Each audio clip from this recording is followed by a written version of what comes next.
NT news मध्ये आपले स्वागत आहे। आपण पाहत आहात आदिवासी न्यूज वार्ता। आता पाहूयात सविस्तर वृत्त। साईप्रसाद परिवाराच्या नवव्या विवाह सोहळ्यात 9 जोडपी विवाहबद्ध।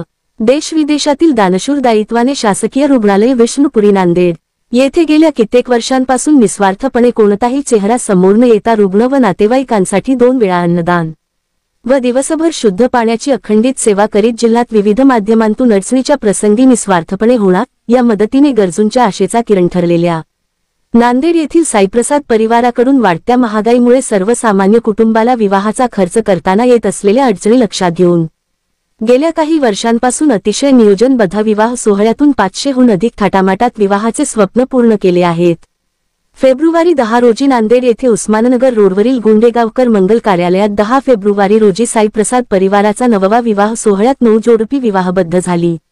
यावेळी वधू-वराला नेहमीप्रमाणे मणिमंगळसूत्र, कन्यादान साहित्य भेट देण्यात आली। ऐवढ्या मोठ्या संख्येतील पाहुणे मंडळीची साईप्रसाद परिवाराकडून नेहमीप्रमाणे याही वेळी स्वागतासह दिवसभर चहा, कॉफी, नाश्ता व जेवणाची सोय करण्यात आली। एवढ्या भव्य सोहळ्याची गर्दी लक्षात घेता कोणाचीही गैरसोय झाली नसल्याने या विवाह सोहळ्याचे कौतुक केले जात आहे। विशेष म्हणजे केलेल्या कामाची नोंद काम पारदर्शक असल्याने 30,000हून अधिक देश विदेशातील दानशूर मंडळी आहेत।